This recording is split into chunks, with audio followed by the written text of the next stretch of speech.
시작하도록 하겠습니다. 생애 주기, 인생 주기 부분들.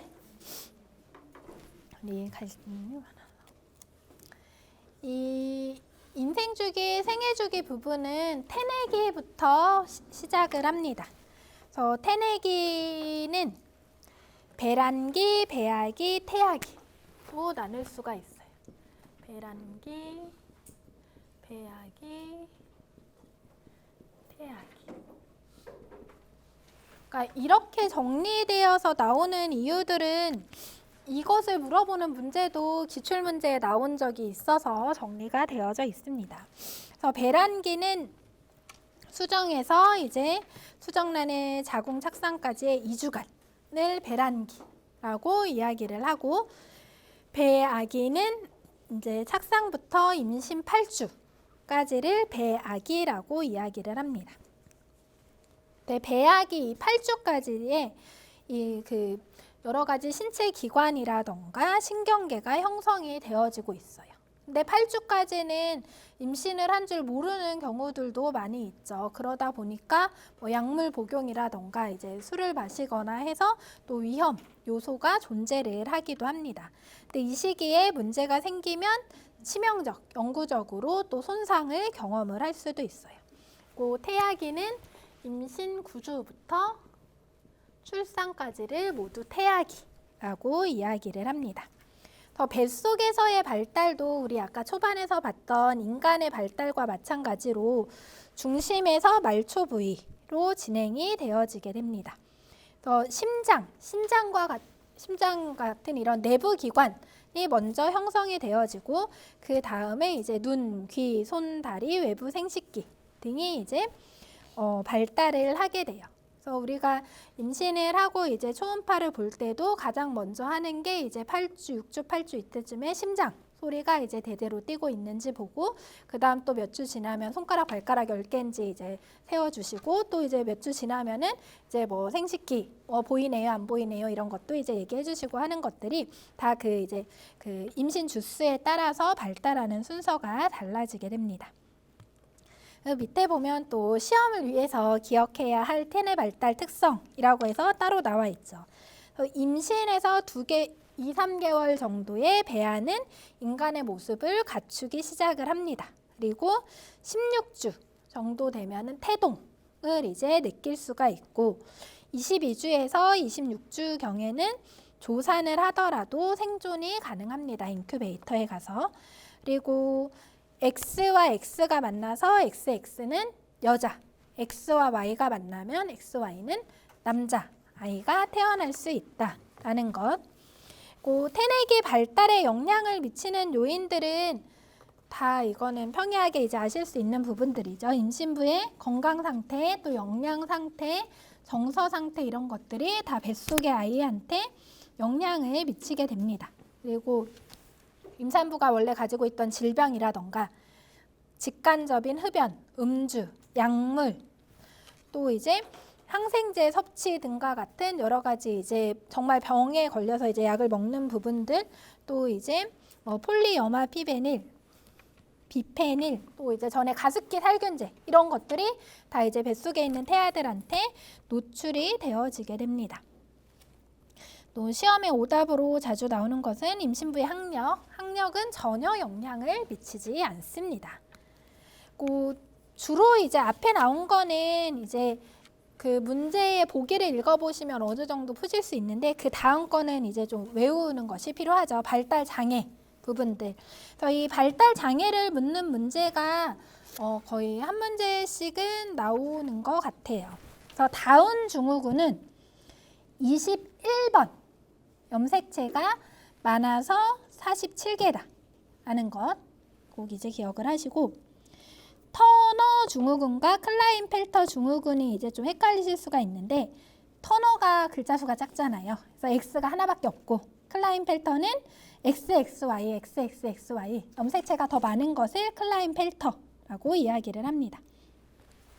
터너 증후군은 여성은 XX 염색체를 가져야 하는데 X 염색체가 하나밖에 없어요. 그래서 여성성이 다 나타나지 않는 특성을 가지고 있고 클라인펠터 증후군은 남성이지만 X 염색체 수가 많죠. 그러다 보니까 이제 남성의 그런 그 생식기 발달이 불완전해서 생식이 불가능하다라는 것. 또 혈우병은 성염색체 이상으로 발생을 합니다. 또 이제 X 염색체에 들어 있어서 XX 그 유전자를 가진 여성은 이제 출산 전에 다 이제 사산이 되고 남녀 모두에게 존재하지만 이제 태어나서는 남성에게 발병을 합니다. 그래서 혈우병은 이제 남성에게만 발병을 한다. 그리고 페닐케톤 요증은 이제 요에 좀 기억을 해주시면은 단백질 이런 아미노산 분해 요소가 이제 결핍된 것이고 묘성 증후군 묘 이제 고양이의 울음소리처럼 들리는 특성 때문에 묘성 증후군이라고 이야기를 합니다. 그래서 이 발달 장애에서는 특히 많이 나오는 게 다운 증후군 21번 염색체 그리고 혈우병 이제 남성한테만 터너는 이제 여성 클라인펠터는 남성 X가 많다 이런 것들을 이제 좀 기억을 해주시면 됩니다. 태아기의 유전성 질환으로는 유전자 이상으로 발생하는 신체적 또 정신적인 이상 유전적 요인과 환경적인 요인 그러니까 유전적 요인인 이런 염색체의 문제도 있지만 환경적 요인인 임산부의 뭐 건강 상태, 정서 상태 또 직간접 흡연, 음주, 약물 이런 것들에 의해서 유전성 질환이 또 발생을 할 수도 있어요. 유전 질환 가능성을 확인하기 위해서 그 산정 검사할 때 뭐 양수 검사나 육모 검사 이런 것들을 실시를 하기도 합니다. 유전 질환 가능성을 알기 위한 태내 진단으로 혈액 검사, 초음파 검사, 또 양수 검사, 육모 검사 등을 실시를 하죠. 그래서 양수 검사는 양수를 채취해서 진단을 하는 것입니다. 이런 이제 태내기의 문제들이 나올 수 있고요. 그다음 이제 본격적으로 출생을 한 후부터는 이제 영아기부터 노년기까지 생애 주기별로 살펴보도록 하겠습니다. 이 영아기는 프로이트가 이야기한 구강기에 해당을 하죠.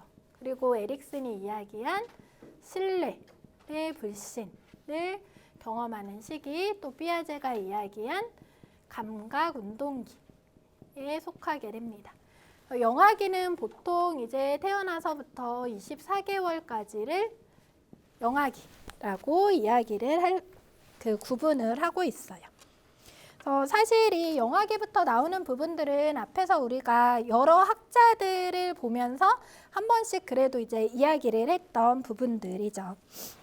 그래서 영아기의 발달 특성은 일단 생후 1개월까지는 머리가 신장의 4분의 1 정도이고 또 그 감각 운동기를 세분화했을 때 가장 첫 번째 단계가 반사기였죠. 그래서 생후 1개월까지는 반사가 많이 나타납니다. 그래서 생존 반사, 호흡 반사, 탐색, 빨기, 동공, 눈 깜빡임 반사 이런 것들이 나타나기도 하고 또 원시 반사, 모로 반사는 이제 큰 소리가 나면은 자꾸 이제 막 팔다리를 벌리고 하는 부분들 또 바빈스키 반사는 발가락을 펴고 오므리는 반사 운동, 손바닥 반사, 걷기 반사, 수영 반사 이런 것들이 있어서 가끔 막 TV 같은 데 보면은 아주 이제 신생한데 물속에 넣으면은 이제 혼자서 막 이렇게 다니고 이런 것들을 이제 보여주기도 합니다. 그래서 영아기는 자아 개념과 성격 발달의 기초를 형성하는 시기예요. 그래서 각각의 이 발달 단계별로 신체, 시각, 인지, 사회성, 정서, 언어 발달들을 이제 보게 됩니다. 그래서 신체 발달은 제1 성장 급등기이죠. 그래서 가장 많이 이제 성장을 하는 시기입니다. 몸무게도 많이 이제 늘어나고. 그럼 제2 성장 급등기는 언제일까요?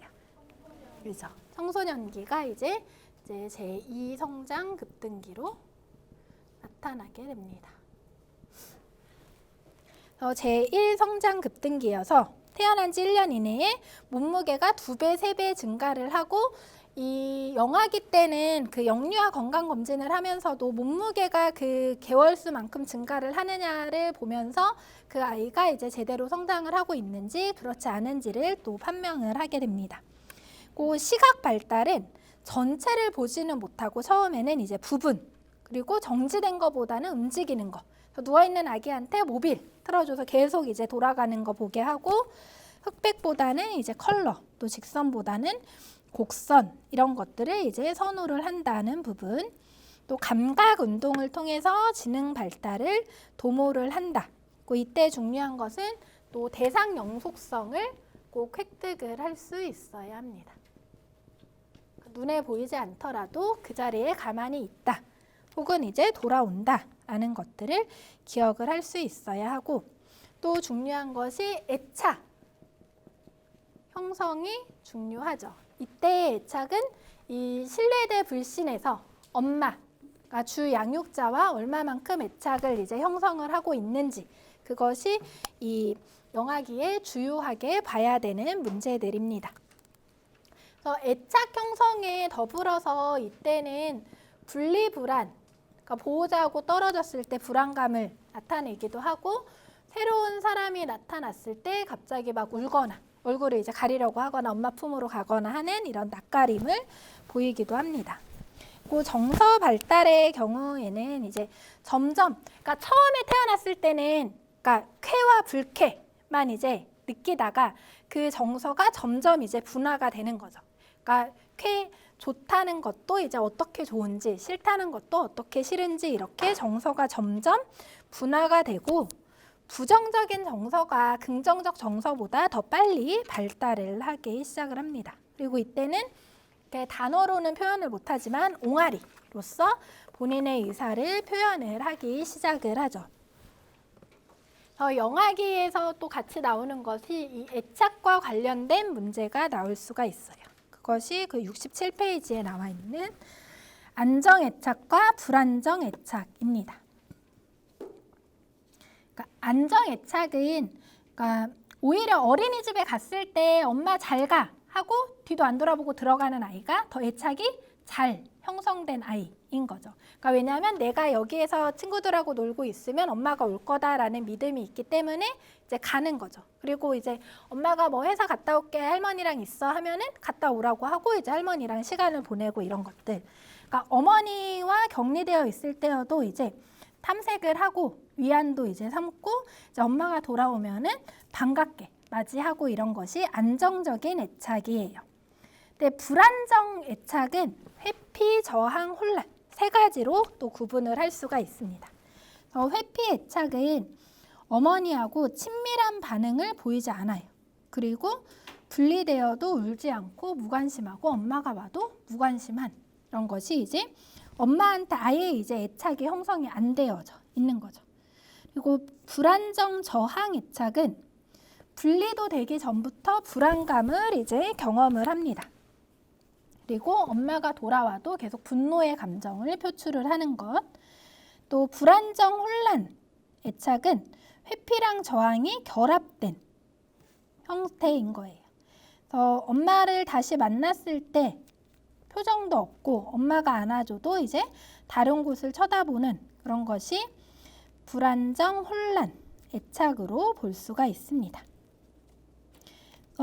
여기에 나와 있는 것처럼 이렇게 사례를 주고서 이게 무슨 애착인지 묻는 문제들이 나오게 돼요.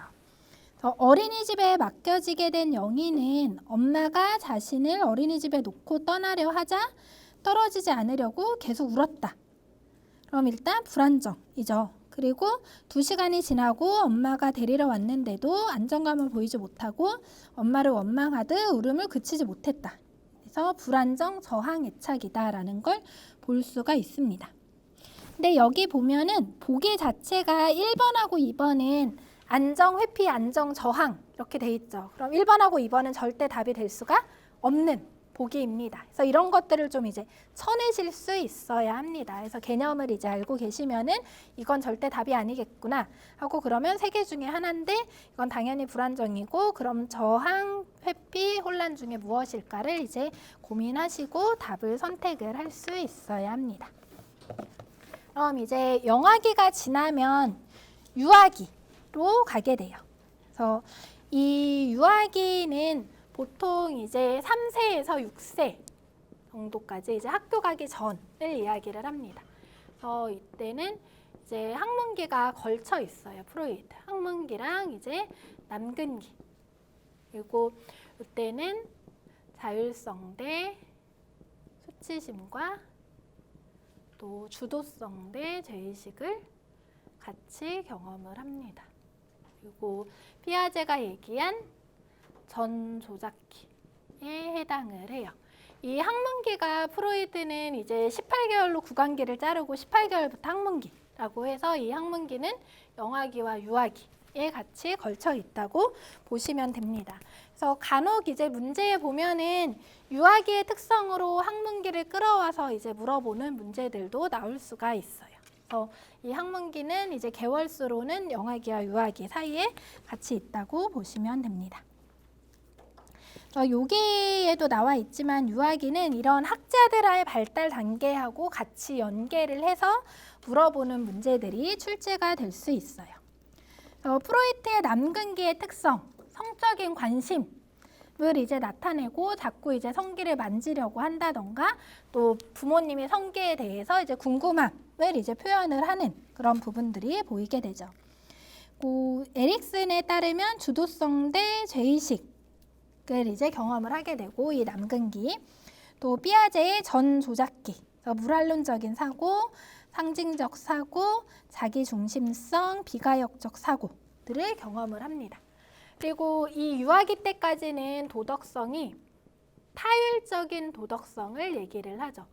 그러니까 내가 중심이 아니고 이 행동을 했을 때 다른 사람한테 어떻게 피드백을 받을 것이냐, 엄마의 반응은 무엇이냐 이런 것을 통해서 행동을 이제 발전을 하게 됩니다. 코울버그에 따르면은 전인습적 도덕성 수준에 해당을 하게 되죠. 그래서 유아기의 발달 특징은 주관적인 지각을 합니다. 그러니까 나를 중심으로 생각을 하는 거예요. 그러니까 내가 그런데 그렇게 하는 것. 또 이제 영아기보다는 성장 속도가 좀 완만해집니다. 그러니까 영아기는 성장 급등기였다가 유아기는 크게 이렇게 갑자기 드라마틱하게 큰 변화가 나타나지는 않아요. 근데 유아기의 특성은 언어, 또 지능 발달이 결정적인 시기, 또 정서의 분화가 두드러지게 나타나게 됩니다. 자아 개념, 자아 존중감이 형성이 돼요. 그러니까 자아 개념, 나라는 것이 생겨나기 시작을 합니다.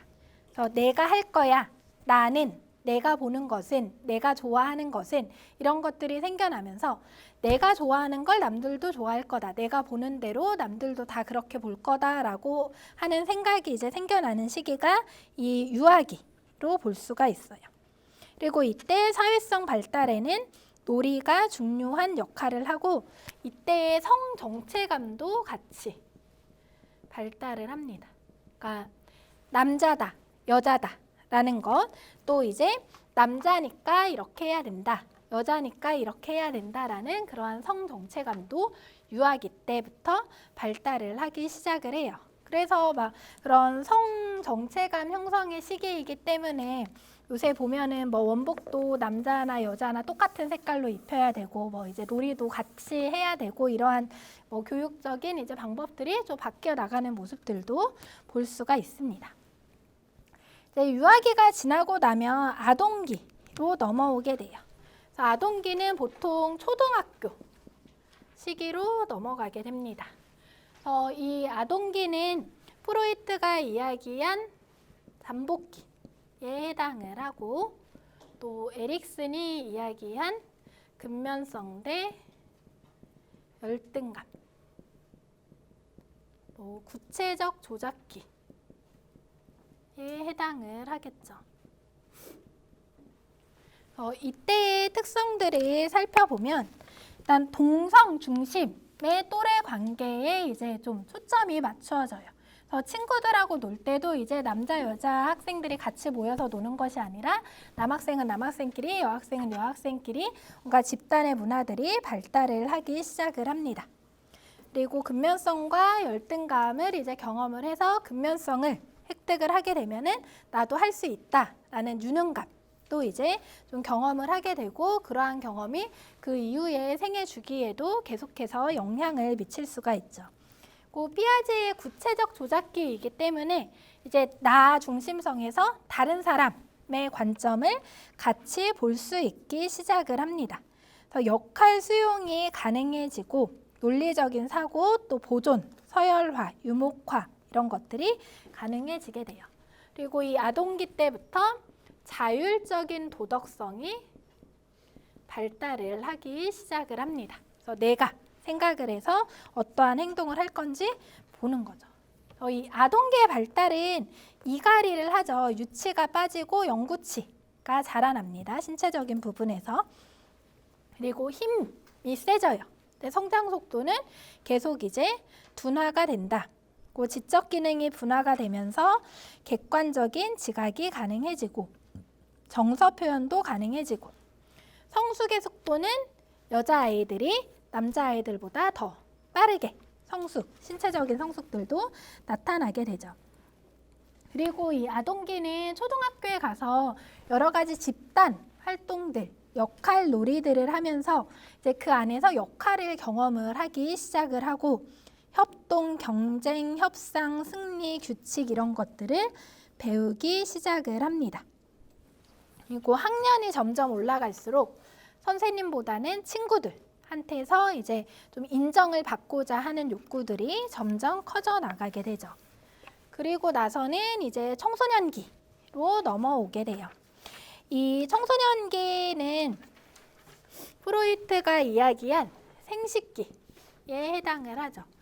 그리고 자아 정체감을 형성하는지 아니면 자아 정체감을 형성하지 못해서 혼란을 경험하는지 그리고 형식적인 조작기에 해당을 하게 됩니다. 이 형식적인 조작기이기 때문에 논리적인 추론이 가능하게 돼요. 구체적인 사물에 한정되지 않고 추상적인 개념을 다룰 수가 있습니다. 청소년기를 말하는 다른 용어들이 제2성장 급등기, 제2반응기, 주변인 질풍노도의 시기, 과도기, 심리사회적인 유예기 이런 여러 가지 이야기들을 하고 있죠. 여기 나와 있지만 제2반항기이고 제1반항기는 유아기 때 제1반항기로 이제 볼 수가 있어요. 청소년기의 발달의 특징은 제2성장 급등기이다 보니까 신체적 또 성적인 성숙이 빠르게 나타나기 시작을 합니다. 그리고 성호르몬의 분비도 점점 증가를 하게 되고 또 급격한 신체 변화, 또 2차 성징이 나타나요. 그리고 이런 2차 성징이 나타나는 것이 다 동일하게 나타나는 게 아니고 개인적으로 이제 또 차이가 있죠. 2차 성징이 나타나는데 그러다 보니까 그것이 또 그 청소년들의 어떤 성격 형성이나 친구들하고의 관계에도 영향을 미치게 됩니다. 그리고 어떤 발달 단계보다 신체 이미지가 나의 자아 개념, 자아 존중감에 아주 큰 영향을 미치게 돼요. 그러다 보니까 이제 여학생들 같은 경우에는 거식증, 폭식증과 같은 섭식 장애가 같이 나타나게 되고 나의 이미지, 외모를 가꾸는데 되게 많은 시간과 에너지를 또 투입을 하기도 합니다. 성적인 이런 조숙, 빨리 나타나는 것이 이제 남학생하고 여학생에 미치는 영향이 또 달라요. 그러니까 남학생 같은 경우는 2차 성징이 먼저 나타나는 게 힘, 권력이 되는 거죠. 그리고 2차 성징이 늦게 나타나면은 너는 아직 어린이다, 애기다. 이렇게 이제 바라보게 되고 또 이상관계에서도 긍정적인 자아 개념을 갖게 됩니다. 근데 반대로 여학생 같은 경우에는 좀 빨리 이런 2차 성징이 나타나게 되면은 좀 부끄러워하거나 어색함을 느끼게 되거나 하는 부분들이 나타나게 돼요. 또 정서 발달에서는 또 감정 기복이 되게 심하죠. 질풍노도의 시기입니다. 자아 정체감을 형성하는 과정에서 여러 가지 정서적인 동요를 경험을 하게 돼요. 그러니까 내가 지금 잘 하고 있는 건지에 대해서도 끊임없이 이제 고민을 하기도 하고 불안감, 우울감, 또 쟤는 잘하는데 왜 나는 못하지 이런 질투의 감정들도 경험을 하게 돼요. 그 이상적인 자아, 내가 원하는 자아랑 내가 할 수 있는 부분들 간에 이제 괴리, 갭이 생기다 보니까 그런 부분에서도 이제 고민에 빠지게 되고 또 문제는 이때 자아 정체감을 형성하려면은 내가 스스로 무엇을 원하는지도 생각하고 탐색해보고 해야 하는데 이 청소년기의 부모님들은 거의 장년기, 중년기에 계시죠. 근데 이때가 생산성 대 침체였잖아요. 그러니까 이때 부모님들은 생산성을 내가 좀 느끼고자 자녀한테 막 강요를 하죠. 사회에서 원하는 것들을. 근데 자녀는 또 이제 자아 정체감을 형성해 나가면서 그런 부분에서 서로 이제 부모와 자녀 간의 갈등을 경험을 하기도 합니다. 그리고 애착 대상이 부모에서 완전 이제 친구로 넘어가는 시기. 그래서 동년배 집단, 또래 집단의 영향력이 가장 크고 또 이제 더 인정받고자 하는 욕구가 강하게 나타납니다. 그리고 자주 나오는 것 중에 하나가 또 청소년기의 자기중심성이에요. 그러니까 이 자기중심성은 상상의 청중. 아무도 나를 보고 있지 않은데 모든 사람이 나한테 관심을 갖는다고 생각을 해서 막 머리끝부터 발끝까지 완벽하게 꾸며야지만 밖에 나가고 하는 것들이 이제 상상의 청중이죠.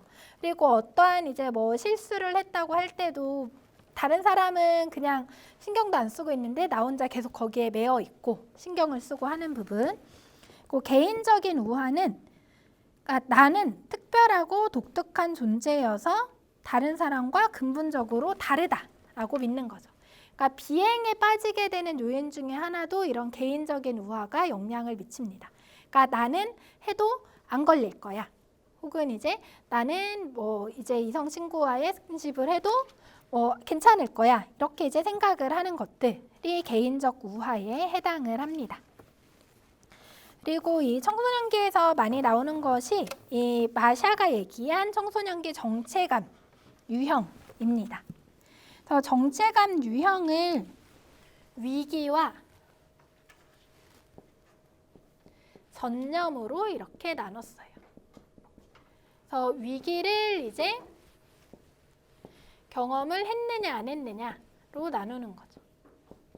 그래서 위기는 내가 뭔가 고민을 했느냐라는 거죠. 그러니까 자아 정체감 형성을 위해서 내가 고민을 해봤는지, 그리고 전념은 노력을 해봤는지입니다. 그래서 자아 정체감을 위해서 내가 고민도 하고 내가 고민한 결과대로 노력을 했어요. 그러면 자아 정체감을 성취를 할 수가 있습니다. 근데 고민은 되게 열심히 했지만 노력은 안 했어요. 그러면 이제 자아 정체감이 유예된 상태로 다음 청년기로 넘어가게 되겠죠. 근데 자아 정체감, 내가 무엇을 하고 싶은지, 무엇을 잘하는지에 대한 고민은 하나도 안 했지만 노력은 했어요. 그거는 이제 자아 정체감 유실. 특히 이 부분은 진로를 내가 결정하는 것이 아니라 보호자나 선생님이 이제 결정을 해줘.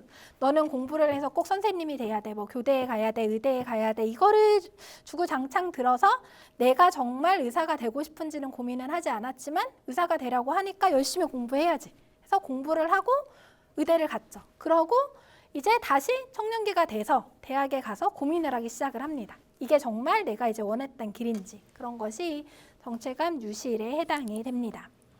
그리고 이제 고민도 안 하고 노력도 안 했어요. 그게 정체감 혼란으로 볼 수가 있습니다.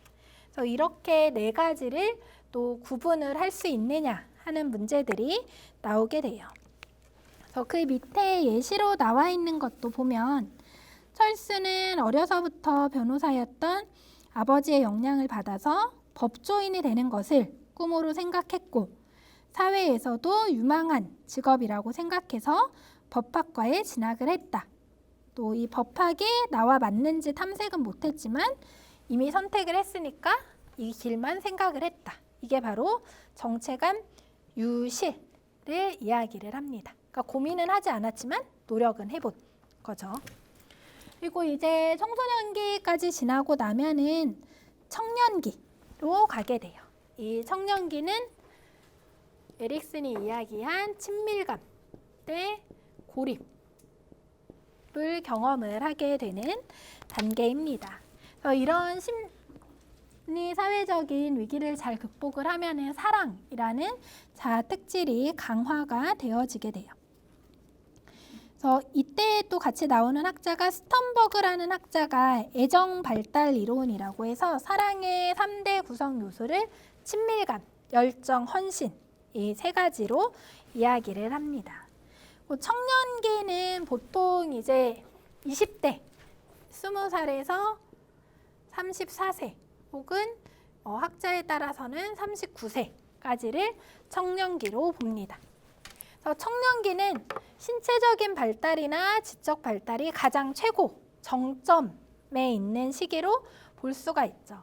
그래서 신체적인 노화도 이제 나타나게 되고 운동선수들도 보면은 다 이제 20대 초중반의 최고의 이제 기량을 나타내다가 30대가 들어가면서 점점 이제 은퇴를 많이 하기 시작을 하죠. 그러니까 가장 정점을 찍고 이제 쇠퇴하기 시작을 합니다. 그리고 부모님으로부터 독립을 하기 시작을 하죠. 근데 그때의 여러 가지 양가 감정들을 내보입니다.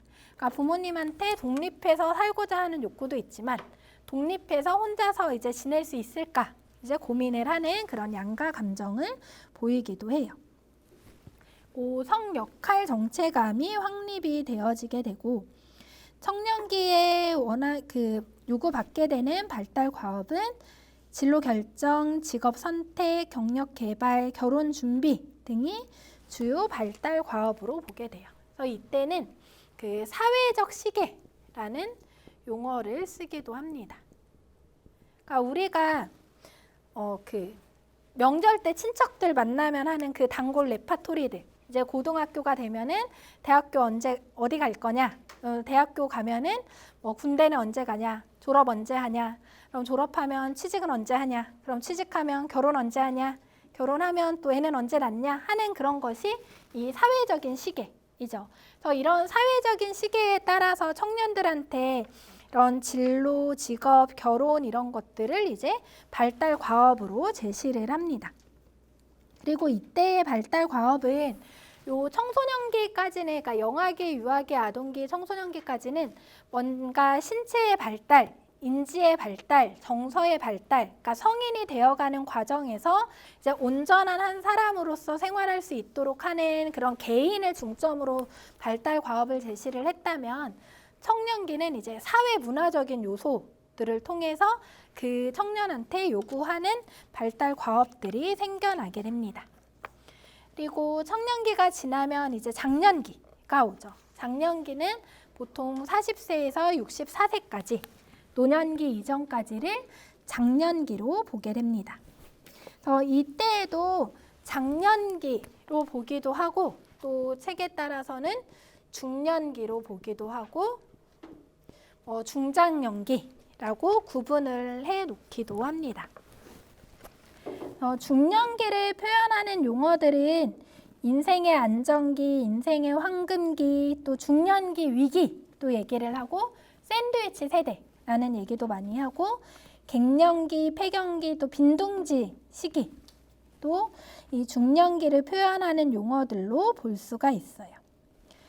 중년기에는 노화가 많이 이제 점차적으로 진행이 되어지게 돼요. 그래서 신진대사가 둔화되고 감각기관이 쇠퇴하게 됩니다. 그리고 남성 호르몬과 여성 호르몬이 감소하면서 성적 능력이 점점 이제 저하되죠.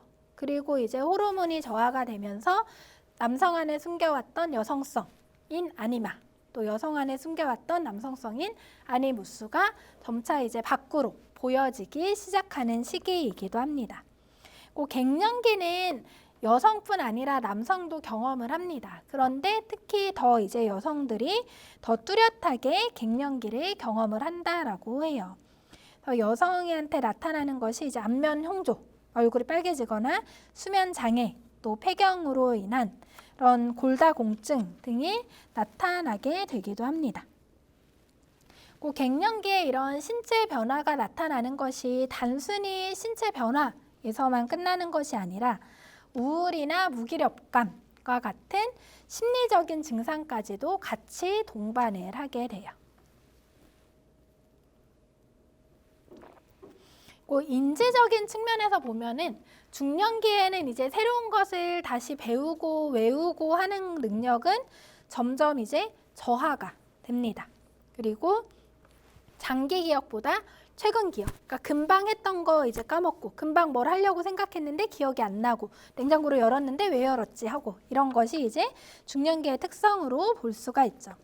하지만 기억력은 감퇴하지만 그래도 이제 삶의 경험, 지혜가 있기 때문에 문제 해결 능력, 문제를 보고 이제 빨리 판단을 하는 능력은 점점점 높아지게 돼요. 그 학습과 경험을 통합해서 사고하는 능력이 증가하게 됩니다.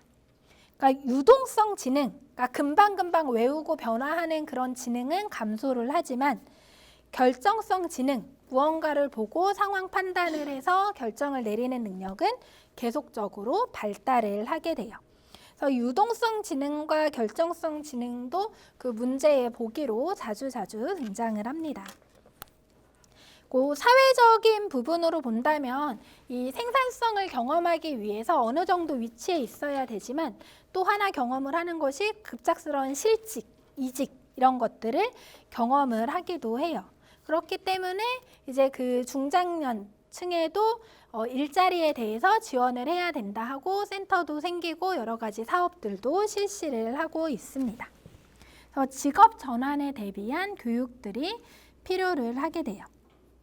이때의 발달 과업은 생산성 대 침체도 있고 융이 이야기한 개성화,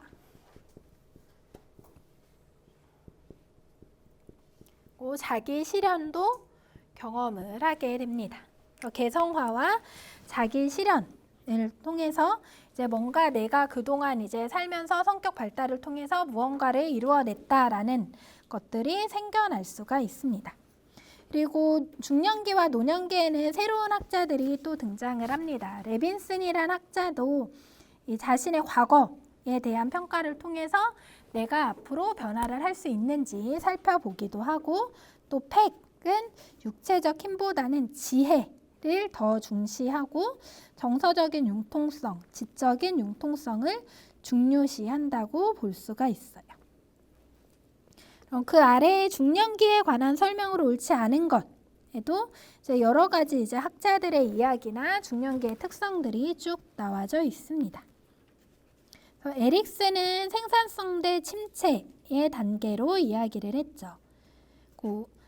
외부에 쏟았던 에너지를 자기 내부로 돌리면서 개성화 과정을 본다고 했다. 이것은 아들러가 아니라 융이 이야기한 내용입니다. 그리고 이제 마지막 노년기로 넘어오게 돼요. 그래서 이 노년기는 65세 이상에서 사망에 이르기까지를 노년기로 봅니다. 그래서 이 노년기는 반응 속도가 점점 저하가 되죠. 그러니까 신체적으로 이제 많이 퇴화가 일어나고 기능 손상도 나타나고 만성 질환을 계속 가지고 살아가게 돼요. 또 시각, 청력이 쇠퇴가 되면서 이제 여러 가지 눈의 질환들 또는 이제 보청기를 끼는 문제들이 나타나고 연령이 증가함에 따라서 점점 수면 시간도 감소하는 모습들을 보여줍니다. 인지 발달도 중년기에 이어서 계속해서 장기 기억보다는 단기 기억이 빨리 이제 감퇴하고 학습 능력이 저하가 되고 또 노년기가 되면은 치매가 등장을 하기 시작을 합니다. 그래서 치매가 발생을 하게 되면은 일상적 사회 활동이나 대인 관계에도 영향을 미칠 수가 있죠.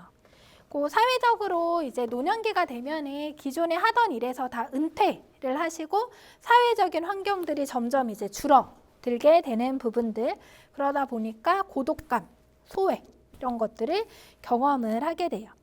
그래서 성격도 변화하게 됩니다. 되게 외향적이던 분이 집에만 계시다 보니까 내향적으로 이제 바뀌기도 하고 내가 뭔가 주도해서 할 수 있는 범위가 줄어들다 보니까 수동적인 성격으로 바뀌기도 하고 더 이제 경직성, 우울 성향, 의존성이 증가되는 모습들을 보여주기도 합니다.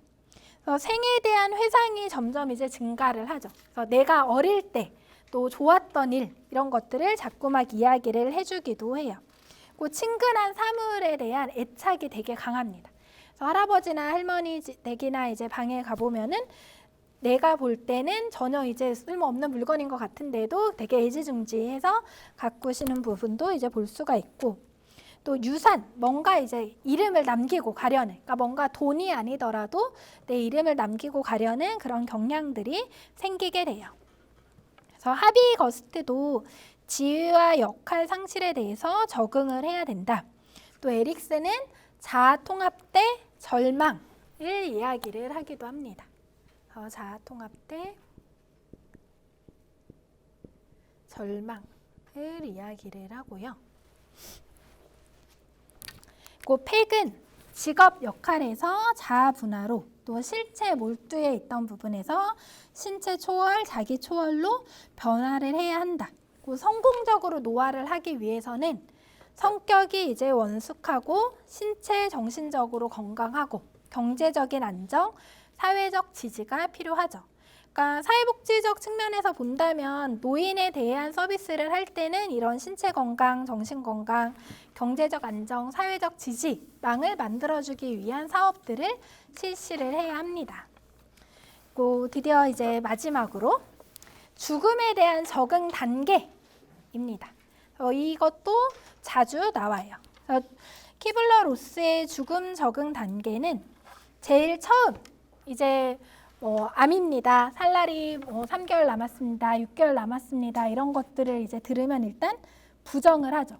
의사가 잘못 진단했을 거야 하고 다른 병원에 또 가서 또 진단을 받아보고 하는 이런 모습들을 보여요. 그리고 이제 분노를 합니다. 도대체 왜? 내가 뭘 잘못했는데? 내가 이 병에 걸려야 하냐라고 분노를 하다가 이제 타협을 하죠. 막 안 가던 성당, 절, 교회 되게 열심히 가시고 매일 기도 가시고 헌금도 하시고 나만 살려주면 뭘 하겠다 막 이렇게 타협을 하는 시기가 가요. 그러다가 계속 내가 이제 그 병이 진행되는 것들을 보면서 아 정말 이제 죽음이 다가왔구나 그것을 느끼고 우울하게 되고 그러다 이제 수용하는 단계 이렇게 5단계로 이루어지게 됩니다. 그래서 부정, 분노, 타협, 우울, 수용의 단계로 죽음에 이르게 된다라는 부분들. 그래서 아까 저희가 그 처음 이제 학자들을 얘기를 할 때 학자가 이제 11명이었죠. 그리고 이 생애 주기도 지금 8주기로 나누어져 있죠. 그리고 생태체계 이론을 배웠고 또 이제 뭐 가족, 집단, 지역사회, 문화 거기에서 이제 하나씩만 나온다고 해도 21문제입니다. 그리고 여기에서 아까도 말씀드렸듯이 이제 여러 학자들이 이제 섞어서 나오는 문제가 나올 수가 있고 제일 처음에 했던 이런 인간 발달 이론이 이제 사회복지에 미치는 영향 이런 것도 나오고 또 생애 주기에서도 서로 이제 그 생애 주기별 특성이 아닌 것을 뭐 이렇게 짝지어진 것을 해서 통합되는 문제들이 나오기도 해요. 그래서 그러한 문제들이 쭉쭉 있어서 사실 그 이 인간행동과 사회환경 과목이 다른 과목들에 비해서는 어떤 것들을 알고 있으면 내가 몇 점까지는 받을 수 있겠다라는 것을 좀 명확하게 눈에 보일 수 있는 과목입니다. 그래서 그 앞에 말씀드렸던 학자들이 이야기한 개념들을 이제 구분할 수 있도록 해주시고 또 이제 그 생애 주기별 특성들 또 생애 주기별 특성을 할 때 이렇게 이제 학자들이 얘기한 것들을 연달아서 좀 같이 이해를 해주시고 이제 생태 체계적 관점에서 나오는 여러 가지 개념들 그리고 그 체계, 가족, 집단, 지역사회, 문화의 특성들은 어떠한 것들이 있느냐 그리고 그 집단의 종류, 문화 적응 유형 이런 그 표들 나온 것들도 이제 좀 유심히 보시면 이 인간행동과 사회환경에서는 좀 그래도 다른 과목들에 비해서 점수를 잘 받을 수 있지 않을까 하고 기대를 해봅니다. 네, 그럼 이 인간행동과 사회환경 수업은 여기까지 하고요. 저는 다다음 주에 다시 실천론하고 실천기술론으로 뵙도록 하겠습니다. 수고하셨습니다.